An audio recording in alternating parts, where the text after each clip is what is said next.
Privatisation of bank को लेकर देखो, देश में एक बहुत ही इंपॉर्टेंट इशू है जो कि आज के टाइम पे चल रहा है, जो कि है प्राइवेटाइजेशन ऑफ बैंक।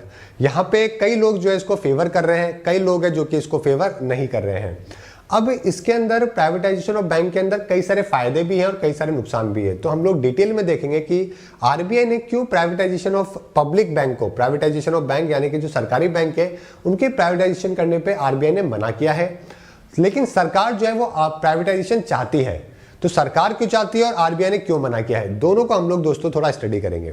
देखिए अभी रिसेंटली जो है ना, अभी आरबीआई ने एक बुलेटिन है जो कि जारी किया था, है ना। उस आर्टिकल के अंदर बोला गया था privatisation of the public sector bank, और इसके अंदर सरकार को कॉन्शियस रहने के लिए बोला था कि सरकार जो है वो प्राइवेटाइजेशन नहीं करे बड़े बैंकों का, जिससे क्या होगा कि जितना फायदा होगा ना उससे कई ज्यादा नुकसान है जो कि हो सकता है। समझ गए। फाइनेंशियल ईयर 2022 की बजट की जब स्पीच थी उस टाइम पे निर्मला सीतारमण जी ने 2021-22 के बजट में ये बात बोली थी कि हम 2 बड़े सरकारी बैंक को क्या करेंगे, प्राइवेटाइज करेंगे।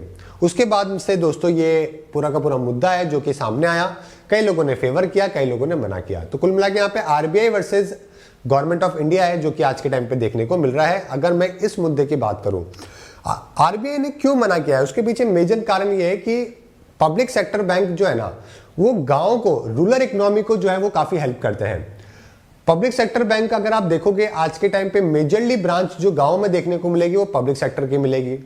उसके अलावा मेजरली जो पैसा जाता है पब्लिक सेक्टर बैंक का वो गांव के अंदर जाता है, वहां के एग्रीकल्चर, वहां के इंडस्ट्रीज, यहाँ पर मैक्सिमम पैसा जो है, क्रेडिट जो है वो पब्लिक सेक्टर बैंक के द्वारा गाँव में दिया जाता है।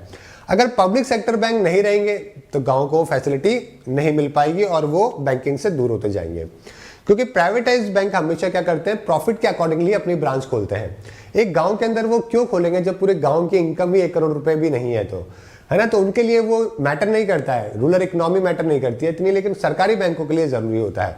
इसीलिए आरबीआई ने जो है वो सरकार को कॉन्शियस होने के लिए कहा है। अब एक बार डाटा देख लेते हैं, डाटा क्या बोलता है। गांव के अंदर रूरल पेनिट्रेशन की अगर मैं बात करूं दोस्तों, तो यहां पे आप देख सकते हो 60% जो पब्लिक सेक्टर बैंक की जो ब्रांचेस हैं वो गांव के अंदर और सेमी अर्बन एरियाज में देखने को मिलती है ना। तो इससे क्या होता है कि फाइनेंशियल इंक्लूजन जो है वो गांव के लोगों का होता है।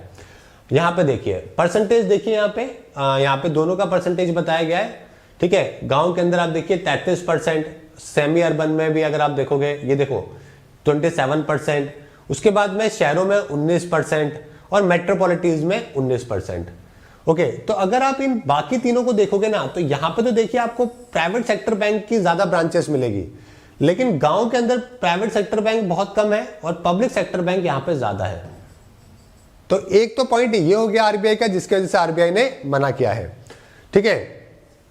दूसरा पॉइंट है यहाँ पे रूरल लैंडिंग को लेकर, गांव में कौन कितना लोन है जो कि देता है, क्योंकि गांव में अगर सरकारी बैंक लोन नहीं देंगे ना तो ये लोग मनी लैंडर्स जो होते हैं, लैंडलॉर्ड्स, ये सब जो होते हैं, जमींदार जो आज भी होते हैं, ऐसा नहीं है पहले थे, आज भी बहुत है, उनके चंगुल में फंस जाते हैं लोग और वो बहुत ज्यादा हाई इंटरेस्ट के ऊपर पैसा है जो कि देते हैं, जो वापस चुकाना पॉसिबल नहीं होता, ठीक है। तो अगर आप देखोगे ना तो यहाँ पे पीएसबी पब्लिक सेक्टर बैंक जो है वो लीडिंग लैंडर है गांव के अंदर, और 60% जितनी भी गांव के अंदर क्रेडिट की रिक्वायरमेंट होती है उसकी पूरी जो है वो यही करता है।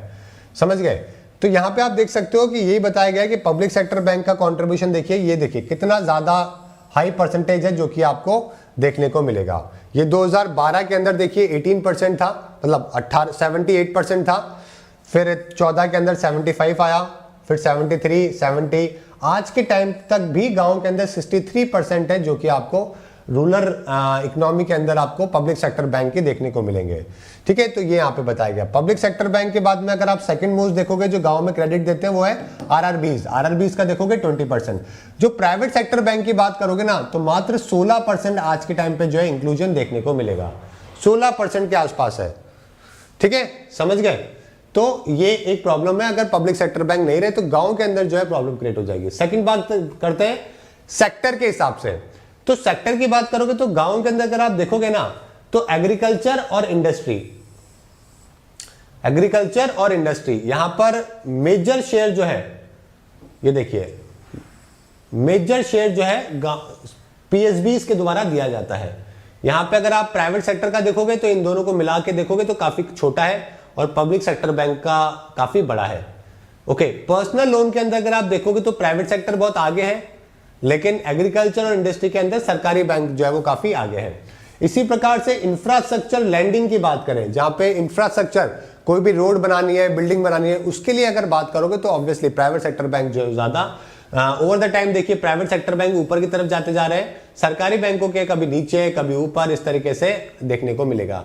तो यहाँ पे आपको प्राइवेट सेक्टर बैंक ज्यादा लोन देते हुए मिलेंगे कंपैरेटिवली देखो। लेकिन इसका परसेंटेज देखो, यहाँ पे 20% के आसपास ही घूम रहा है पब्लिक सेक्टर बैंक। अभी तो थोड़ा ऊपर तो जा रहा है, लेकिन प्राइवेट सेक्टर बैंक आप देखिए 80% के आसपास जो है वो private sector public sector bank ही है, जो कि आज के टाइम पे इंफ्रास्ट्रक्चर के अंदर भी लैंडिंग है जो कि अवेलेबल करवा रहा है।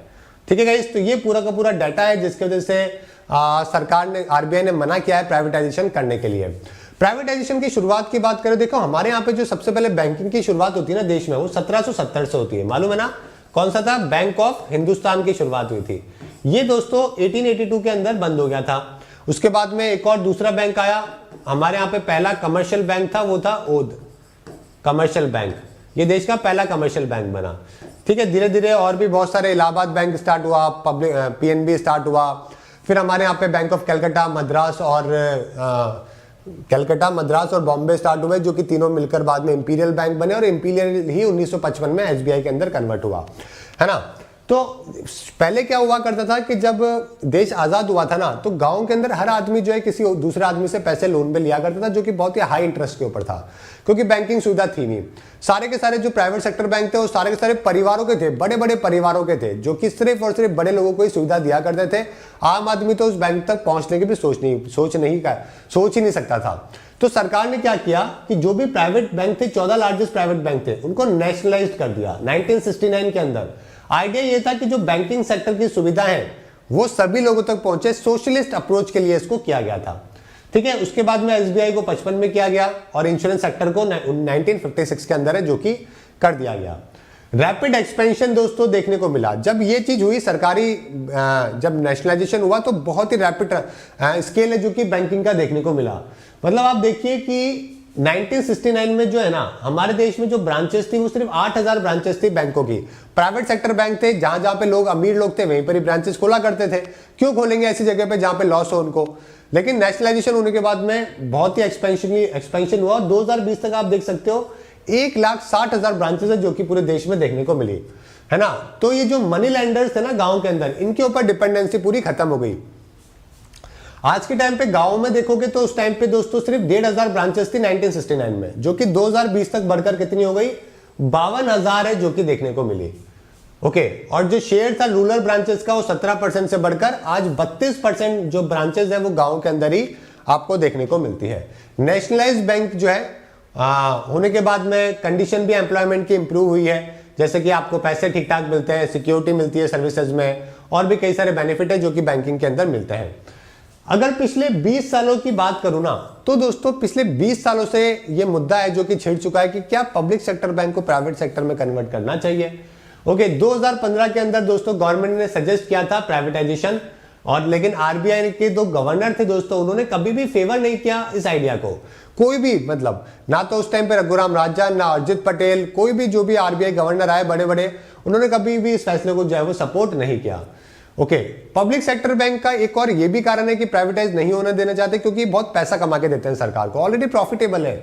आप देख सकते हो अगर पिछले साल 2019-20 में 2.25 लाख करोड़ का प्रॉफिट दिया, 2018-19 के अंदर 1.5 लाख करोड़ का प्रॉफिट है जो कि पब्लिक सेक्टर बैंक ने दिया था, है ना। तो प्रॉफिटेबल भी है, मतलब कुछ एक लॉस होते हैं, लेकिन ओवरऑल अगर आप देखोगे तो काफी पैसा है जो कि कमा के देते हैं। सेंट्रल ने दोस्तों जब दो पब्लिक बड़े सेक्टर बैंक को प्राइवेटाइजेशन की बात करी बजट में, तब से दोस्तों ये मुद्दा है जो कि छिड़ गया।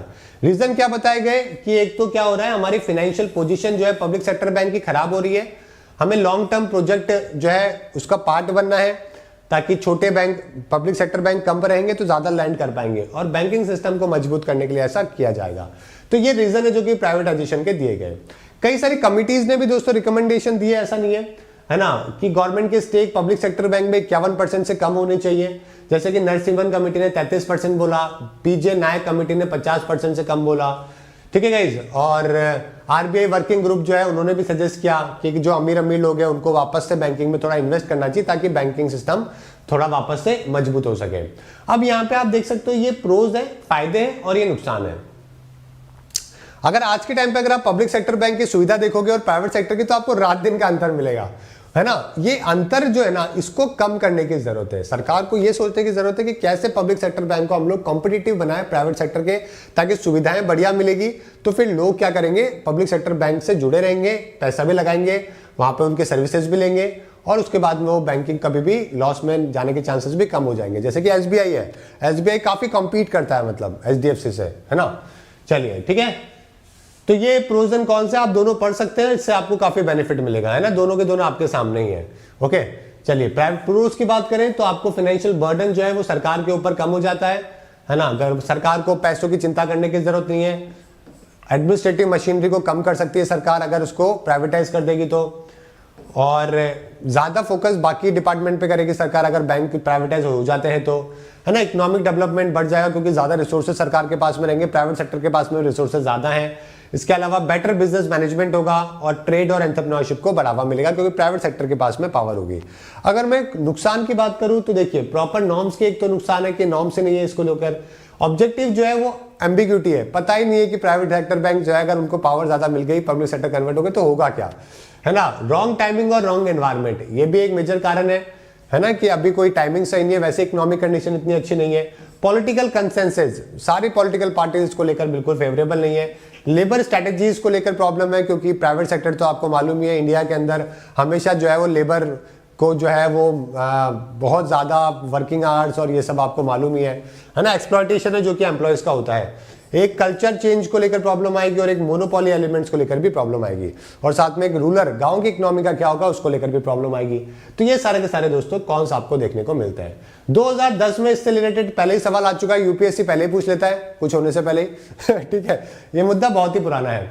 तो यहां पर पूछा गया कि बताइए भाई क्या क्या, अगर आपको इन्फ्लेशन को कंट्रोल करना है, जो सरकार का जो खर्चा है ना, जो एक्सपेंडिचर और रेवेन्यू, इसके अंदर जो अगर इसको कम करना है तो क्या करना चाहिए। ठीक है, तो यहां पे आप देखिए, एक तो बहुत ही सिंपल सा है कि आपको ब्यूरोक्रेसी कम कर दो, सरकारी खर्चा कम कर दो, नौकरियां कम कर दो उससे सरकार का घाटा कम हो जाएगा, है ना। दूसरा ये भी है कि आप शेयर जो है वो पब्लिक सेक्टर के बेच दो।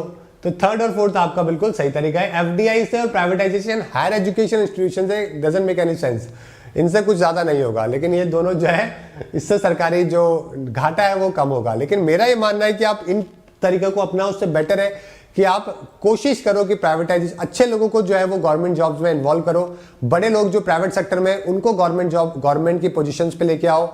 ठीक है, आपके पास बहुत दिमाग वाले ब्यूरोक्रेट्स हैं, उनको यूज करो और प्राइवेट सेक्टर बैंक को कंपीट करवाने की कोशिश करो पब्लिक सेक्टर बैंक से, ताकि जो है वहां पर प्रॉफिट बने। प्रॉफिट बनेगा तो ऑटोमेटिकली आपका फिजिकल डेफिशिएंसी